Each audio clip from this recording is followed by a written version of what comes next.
What is up, everybody? It's AnimeUproar here for AnimeUproar, and today I will be diving into the latest developments in the Boku no Hero story, including the fact that lately Horikoshi seems to really want to watch the whole world burn. Deku and the top 4 pro heroes are currently in life-threatening danger. Some of our favorite pro heroes may just have died at the hands of All For One, and the story just keeps getting darker and darker. I was already heartbroken after what happened to Lady Nagant in the previous chapter, and now things have escalated even more very quickly, so let's get into it. If you enjoyed the Boku no Hero content here on the channel and you want to see more, be sure to leave a like and comment. It only takes a second and it's a totally free way to support the channel. And of course, if you're new to AnimeUproar, or maybe you watch our videos but you haven't taken the time to subscribe yet, do me a favor and make this the video that you subscribe and hit that notification bell to turn on all notifications. You can also hit me up on Twitter and Instagram at AnimeUproar. Finally, this video will of course contain Boku no Hero manga spoilers, so please proceed with caution. You have been warned. Okay, so we ended off last time with Lady Nagant literally exploding because of some devious master plan that All For One had set into motion. And just as she was about to fall to the ground, Hawks appeared and rescued her. Then we see Endeavor arriving on the scene as well, and it seems that Hawks and Endeavor were able to find Deku because All Might called them and told them where Deku was. Because his wings are still severely injured, Hawks is not yet able to fly properly, and he almost crashes to the ground with Lady Nagant in his arms, but thankfully Deku reaches out with Black Whip and grabs them. And then he uses Float to keep all of them from falling, although it definitely isn't easy for Deku to pull this off because he is almost completely worn out from his battle with Lady Nagant. Deku's theory is that All For One somehow booby-trapped the quirk that he gave to Lady Nagant, and that is why she ended up exploding exactly when he wanted her to.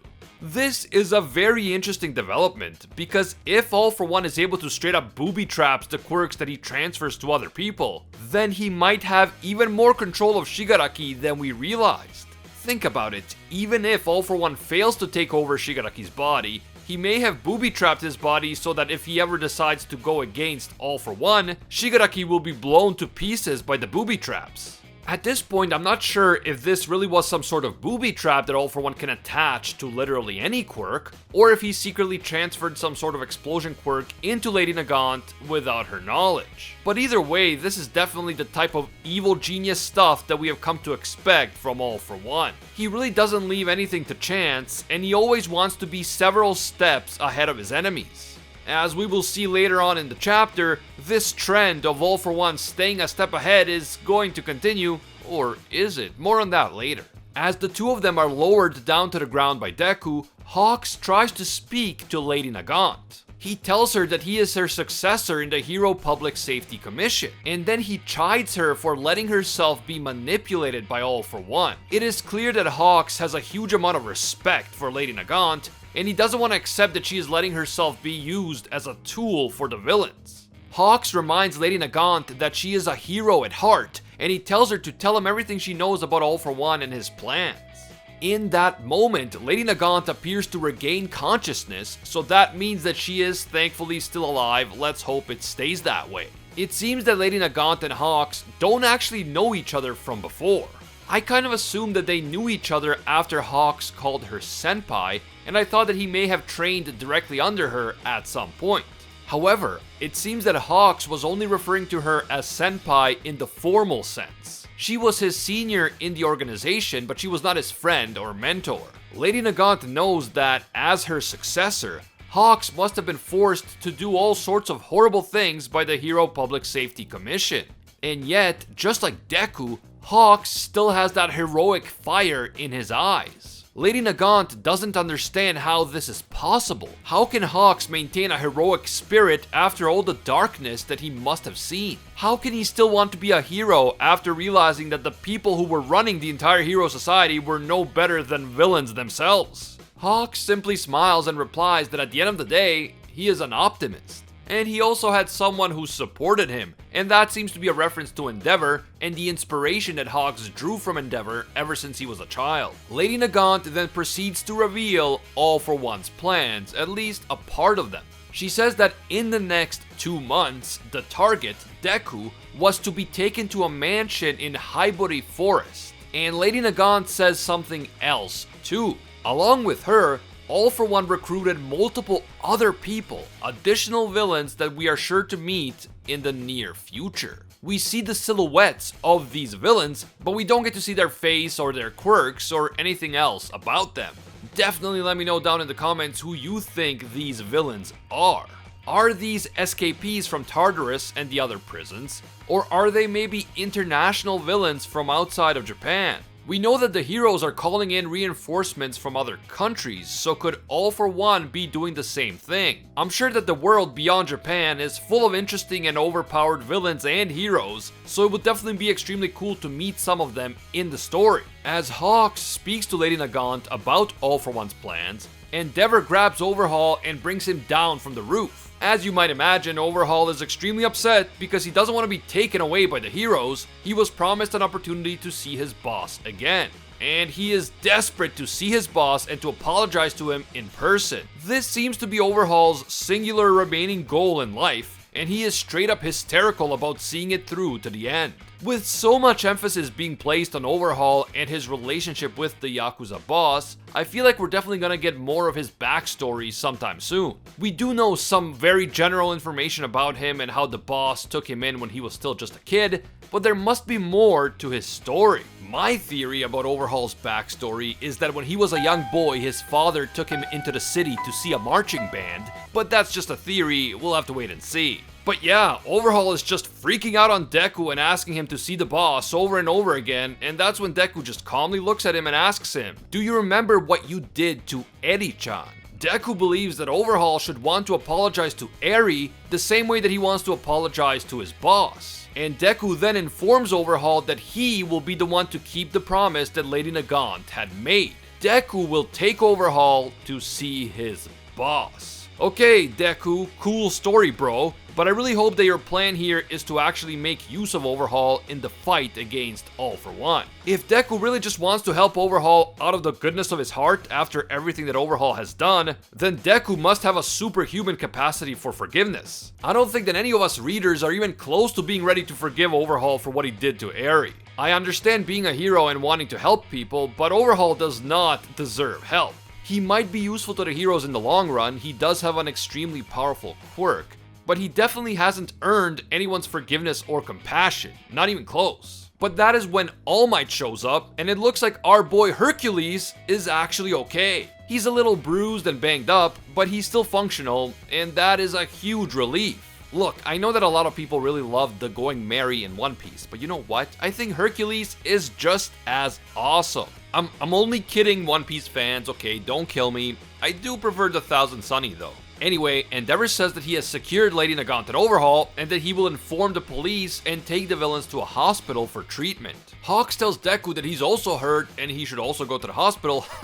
Clearly Hawks still doesn't know Deku. Deku's thoughts are already on All For One, and in the very next scene we see a bunch of the heroes approaching a mansion in Hibori Forest. The very same mansion that Lady Nagant had talked about earlier. The heroes that we see on the scene include Deku, Endeavor, Hawks, Best Jeanist, Edgeshot, Kamui Woods, and Mount Lady. It seems that some time has passed between these two scenes. I'm not sure if it was like 2 months like Lady Nagant had mentioned earlier, or if it was less than that, but to me this feels like it's happening pretty soon after the Lady Nagant fight. This doesn't feel like a multiple month time skip, but we'll have to wait and see. Either way, we now have the top 4 pro heroes all here in one place, together with Deku and some other heroes. These heroes are really going all in on the mansion attack, and if anything were to happen to all of them at once, it's safe to say that all hope would be lost for the hero society. But at the same time, I can definitely understand why they are choosing to take this risk. Time is not on their side, and they have to act before Shigaraki's procedure is perfected and before All For One finds a way to steal One For All. So, even though this is a very risky operation, the heroes must feel that it's now or never. Once they enter the mansion, they don't actually find anyone there. The only thing that greets Deku and Endeavor inside the mansion is a video of All For One, although I do believe that it is a live feed. All For One anticipated that the heroes would find this place, But for their part, the heroes seem to have also expected that the mansion would be empty. All for One then goes on a rant about the hero society and how it is a controlled society. It doesn't matter whether the society is a democracy or a dictatorship, because whenever someone doesn't meet the definition of a productive member of society, they are just labeled as villains and excluded from society as a whole. There is no such thing as real justice. Those who are in power simply decide what justice is, and when someone doesn't fit their definition of justice, they label them as villains and ostracize them from society. All for One's speech here reminds me a bit of Thrasymachus in Plato's Republic, and those of you who have taken political theory courses in school might know what I'm talking about. All for One then tells Deku that he is no longer interested in All Might because he is now primarily interested in Deku himself. As All for One's projection points at Deku and says, "You're next," mirroring the way that All Might had said "you're next" to Deku way back in Kamino,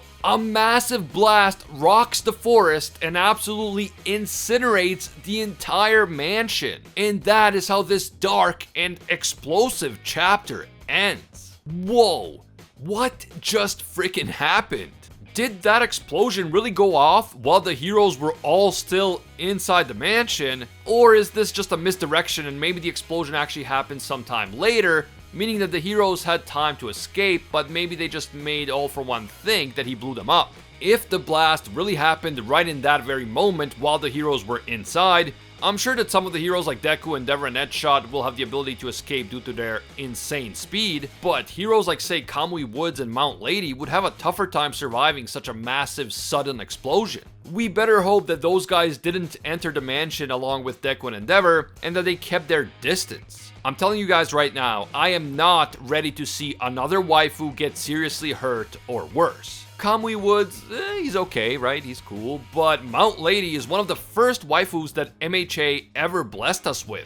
Don't do this to me, Horikoshi. Don't do it, man. Okay, let me know what you guys thought about this chapter. Personally, I think it's just been one fire chapter after another in these past few weeks. Do you guys think that any of the heroes were really injured or maybe even killed in that explosion? Or do you think that the explosion might have taken place later and the heroes were able to escape? Also, who were those shadowy villains that All for One has gathered around him? Are these people that we've met before, or are they entirely new characters?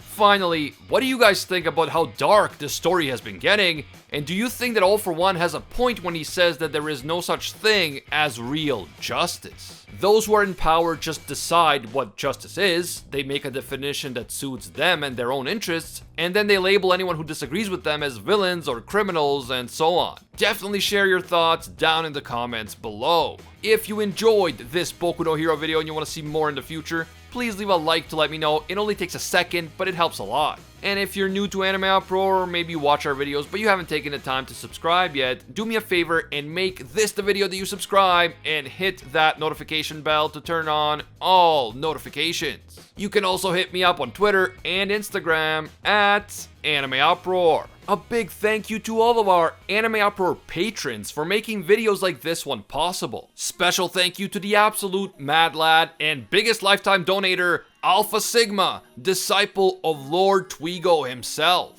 And I can't forget all of our The One tier patrons, the ones who rise above all other clans, including Ingrata, Patehefa, Aljatal, Dr. Courtman, The Toasted Chi, Emperor Otaku, Spidey Life Tunnel, Tungsten Tarkus, Baked Buddhist, Cody Hebert, and Monkey D. Quilly. Finally, thank you also to our Pro Hero tier patrons, including the one and only Gilgamesh, the Red-Haired Raven, Angel Cruz, Anatoly Kazatsky, Very Gucci, Alicia Akhtar, Bonnie Parks, Hino Water, Joanne Garcia, Ted No Ted, Fatboy Games, Corey McGowan, Metal Mama, Deadly Saint, and Soul Ray Slice and Dice. If you enjoy our videos and you feel that they provide value to you, consider supporting us on Patreon. Even a single dollar will give you access to our Patreon-exclusive Discord, and your name will appear in our videos along with these legendary people. As always, thank you guys so much for watching, and until next time, see ya, Space Cowboys!